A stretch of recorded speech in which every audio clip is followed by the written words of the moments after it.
నమస్కారం గురువు గారు. నమస్తే అండి. ఇంటికి ఎన్ని ద్వారాలు ఉండాలండి ముఖ్యంగా? అలాగే 3, 5, 7 లాగా ఉండొచ్చా? మరి ఇంకోటి ఒక్కొక్కరు ఒక్కొక్కలాగా చెప్తూ ఉంటారు గదా! మరి ఏది కరెక్ట్ అండి? ఇది వాస్తు శాస్త్రం. అవును. సంఖ్యాశాస్త్రం కాదు. అవును. జ్యోతిష్ శాస్త్రం కూడా కాదు. అవును. సంఖ్యాశాస్త్రం ప్రకారంగా ఇంటికి ఇన్ని డోర్లు ఉండాలి, అన్ని డోర్లు ఉండాలి అని చెప్పేవాళ్ళు చెప్తున్నారు, ఒప్పుకుంటాను. అవును. శాస్త్ర ప్రకారంగా ఇంటికి గుమ్మాలు ఎన్ని ఉండాలి అనేది ఒక ప్రశ్న. అవును. ముఖ్యంగా మనం ఇంటికి సింహద్వారం ఒకటి పెట్టుకుంటాం అవును. ప్రధానమైనది. కదా. ఏ దిక్కులైనా, ఉత్తరమైనా, దక్షిణమైనా, పశ్చిమమైనా, ఏ దిక్కైనా.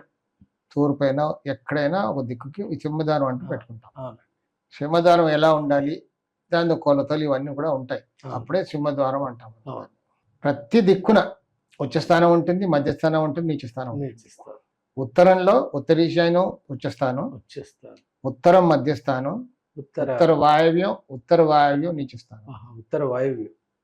తూర్పు వైపున తూర్పు ఈశాన్యం ఉచ్చ స్థానం. ఇలా ప్రతి దిక్కున ఇలా ఉంటాయి. నీచ స్థానం, మధ్య స్థానం, ఉచ్చ స్థానం. వచ్చేస్తారు. ఎప్పుడు కూడా ద్వారాలు ఉచ్చ స్థానంలో ఉండాలి. అన్ని ప్రధాన ద్వారం. ప్రధాన ద్వారం. సరే, ఇంటి లోపల రూమ్స్ ఉన్నాయి, ప్రతి రూముకు కూడా ఉచ్చ స్థానంలో పెట్టుకోవాలి. కొన్ని రూమ్స్కి ఏమవుతుంది, వాయవ్యం బెడ్రూమ్ కొన్నిసార్లు ఉత్తర ఈశాన్యంలో డోర్ పెట్టుకోవడం కొంచెం ఇబ్బందికరంగా ఉంటుంది, హాల్లో డిస్టర్బెన్స్ ఉంటుందని ఆ రూమ్కి మనం దక్షిణ ఆగ్నేయంలో పెడతాం. దక్షిణం వైపు దక్షిణ ఆగ్నేయం కూడా ఉచ్చ స్థానం పెట్టుకోవచ్చు. అలా ఎక్కడైనా, ఇంట్లో అయినా, లోపలైనా, రూమ్స్లో కూడా ప్రతి రూముకు కూడా ఉచ్చ స్థానంలో పెట్టుకోవాలి. నీచ స్థానంలో ద్వారం పెట్టకూడదు. నంబర్ ఆఫ్ డోర్స్తో అసలు మనకు పని లేదు. వాస్తులో number of doors are not connected. అసలు సంబంధమే లేదు. శాస్త్రమే కాదు, ఈ మధ్యలో కొత్తగా తీసుకొస్తుంది, చాలా హైప్ క్రియేట్ చేస్తుంది. ఇలా 3 డోర్లు వరుసగా ఉండకూడదు. ఉత్తర ఈశాన్యంలో ఒక డోరు, మధ్యలో ఒక డోరు, ఆగ్నేయం కిచెన్ కి దక్షిణ ఆగ్నేయంలో ఒక డోర్ ఉండకూడదు. 3 డోర్లు వరుసగా ఉండకూడదు. అవునండి. 3 డోర్లు ఎక్కడ ఉండకూడదు, ఒక థియరీ ఉంది, కరెక్ట్ గా థియరీ అది. నేను ఇప్పుడు చెప్తాను 3 డోర్లు ఎక్కడ ఉండకూడదు. ఒక పెద్ద మ్యారేజ్ హాల్ లేకపోతే ఏదో కాన్ఫరెన్స్ హాల్, ఏదో పెద్ద హాల్ ఉందండి, దానికి తూర్పులో ద్వారాలు ఉన్నాయి. ఒక పెద్ద హాల్ కి, సినిమా థియేటర్ కి ఇలా కొంచెం ఒక్కసారి అందరూ బయటికి రావడానికి ద్వారాలు పెడతారు కదా. ఇప్పుడు తూర్పు పెద్దగా ఉంది, పొడుగ్గా ఉంది, వెడల్పుగా ఉంది, అందరు ఒకసారి బయటికి రావడానికి 3 ద్వారాలు కావాలి దానికి. సో ఆ బాగా అన్నప్పుడు ఏం చేస్తాం, 3 ద్వారాలు, ఒకటి ఉచ్చ స్థానంలో, మధ్య స్థానంలో, ఇంకోటి కొన్నాకి నీచ స్థానంలో పెట్టుకుంటాం. అలా పెట్టుకుంటే తప్పు లేదు, పెట్టుకోవచ్చు. 3 ద్వారాలు ఓపెన్ చేస్తే అందరు ఒకసారి బయటకు వస్తారు. అవునండి. Public places. తూర్పు ఆగ్నేయంలో ద్వారం మూసేసి 2 ద్వారాలు తూర్పు ఈశాన్యం, తూర్పు 2 ద్వారం వాడామనుకోండి, ఇబ్బంది లేదు.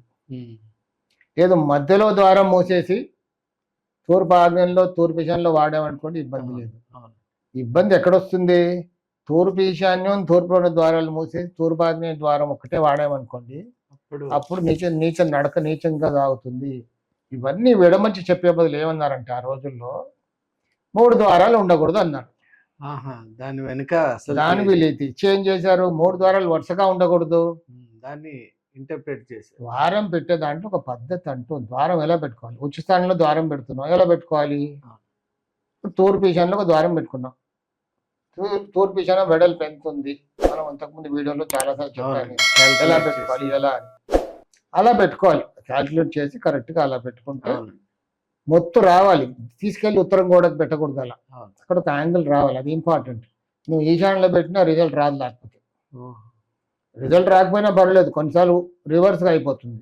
చిన్నపిల్లలు ఎప్పుడు కూడా అస్తమానం ఏదో హెల్త్ ఇష్యూతో బాధపడుతుంటారు ఈశాన్యంలో ఉన్నా కానీ. సో 3 ద్వారాలు, ఇది 5 ద్వారాలు, 9 ద్వారాలు ఉండకూడదు, ఇవంతా కాదండి. వాస్తుశాస్త్రం ద్వారాల గురించి ఎప్పుడు చెప్పలేదు, ద్వారాలతో ఏమీ కాదు. ఎప్పుడైనా ఉచ్చ స్థానంలో ఉండాలి అన్నది నియమం. ద్వారానికి ఎదురుగా ఏం ఉండాలి, ఏం ఉండకూడదు అనేది ఒక నియమం ఉంది. అలా ఉండకూడదు, వాటి వల్ల ఎఫెక్ట్ ఉంటుంది. నియమం అంటే శాస్త్రం, అది శాస్త్ర నియమం. అలా లేకపోతే కొన్ని ఇబ్బందులు కలుగుతాయి. అంతేగాని ఇలా 3 ద్వారాలు ఉండకూడదు, 5 ద్వారాలు ఉండకూడదు, ఆడ్ నంబర్స్ గా కాదు, ఈవెన్ నంబర్స్ గా ఉండాలి. అటువంటి ఒక కొంచెం ముందుకు తీసుకెళ్లి కొంతమంది ఇక్కడ వరకు వెళ్ళిపోయారంటే, కాలమ్స్, పిల్లర్స్ 9 కాలమ్స్ ఉండకూడదు, 12 ఉండాలి, 11 ఉండకూడదు. మా కాలమ్స్ క్యాలిక్యులేట్ చేసేది ఎవరు, structural engineer, not even architect. Building strength, load ఎక్కడ ఉంది క్యాలిక్యులేట్ చేసి అతను పెడతాడు. కాబట్టి మనం అందులో తల దూర్చకూడదు. బిల్డింగ్ అంతా కూడా దానిపైన స్కెలిటన్, దానిపైన ఉంటుంది. అంతేగాని ఇక్కడ దారాలు ఉండకూడదు, ఇక్కడ కాలం ఉండకూడదు, తప్పది. ఎప్పుడైనా ద్వారాలన్నీ కూడా ఉచ్చ స్థానంలో ఉండాలి అనే శాస్త్రం. చాలా సంతోషం అండి. ధన్యవాదాలు. మిత్రులారా, ఈరోజు వీడియోలో మనం ఎప్పుడు కన్ఫ్యూషన్తో ఉంటాం. అసలు గుమ్మాలు ఎన్ని ఉండాలి, గుమ్మాల విషయంలో మనకు చాలా పెద్ద కన్ఫ్యూషన్ ఉంది. మరి ఈరోజు గురువు గారు చాలా స్పష్టంగా చెప్పారు. ప్రామాణికమైన వాస్తు శాస్త్రం ప్రకారం గుమ్మాల విషయంలో సంఖ్యకి ఎటువంటి ప్రాధాన్యత లేదు. సంఖ్య అనేది ఇంపార్టెంట్ కాదు. అసలు ముఖ్యమైనది ఏంటి అంటే ఎక్కడ ఆ గుమ్మాన్ని మనం పెట్టుకుంటున్నాం అనేది మాత్రం చాలా ముఖ్యమని చెప్తున్నారు. కాబట్టి మీరందరూ కూడా ఈ విషయంలో చాలా జాగ్రత్తగా ఉండండి. ఇంకోటి, ఇప్పుడు మనకు కలిగినటువంటి కన్ఫ్యూషన్ నుంచి బయటపడాలి అంటే మనకు గుమ్మాల సంఖ్య ముఖ్యం కాదు, గుమ్మాలు ఎక్కడ మనం పెట్టుకుంటున్నాం అనేది ముఖ్యమని భావించాలి. మరి ఇలాంటి అద్భుతమైన వీడియోస్ కోసం మీరందరూ కూడా మేము ఈ పబ్లిష్ చేసే వీడియోస్ను మీరు లైక్ చేయండి, షేర్ చేయండి, అలాగే సబ్స్క్రైబ్ కూడా చేసుకోండి. మరీ ముఖ్యంగా కామెంట్స్ రూపంలో కనుక మీరు మీ డౌట్స్ని ఎక్స్ప్రెస్ చేసినట్లయితే వాటి మీద మేము వీడియోస్ చేసే అవకాశం ఉంటుంది. దానివల్ల మీకే కాకుండా చాలామందికి కూడా ఉపయోగపడేటువంటి అవకాశం ఉంది. కాబట్టి please do like that. Thank you. ఒక శుభవార్త త్వరలోనే ప్రారంభం. ఒక అరుదైన విలువైన అవకాశం. గృహిణులకు, బిగినర్స్ మరియు సీనియర్ సిటిజన్ల కోసం లైవ్ ఆన్లైన్ విశ్వకర్మ వాస్తు క్లాసెస్. పుస్తకాల వాస్తు కాదు, నిజ జీవితంలో పనిచేసే సాధారణ ఆచరణాత్మక నివారణలు.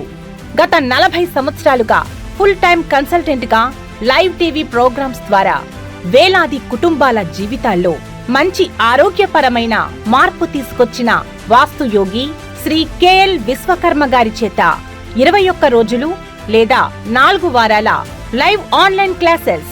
గృహిణులకు సులభంగా అర్థమయ్యే విధానం, బిగినర్స్ కి స్పష్టమైన వివరణ, సీనియర్ సిటిజన్లకు అనువైన క్లాసులు, ప్రశ్నలు సమాధానాలు లైవ్ లోనే. సర్టిఫికేట్ కూడా ఇవ్వబడును. మీ ఇంటి శాంతి, ఆరోగ్యం, సంపదకు వాస్తు ఎలా సహకరిస్తుందో ఇప్పుడే తెలుసుకోండి. ఆసక్తి ఉన్నవారు వెంటనే 9848045677 వాట్సాప్ నెంబర్కి కాల్ చేసి రిజిస్టర్ చేసుకోండి.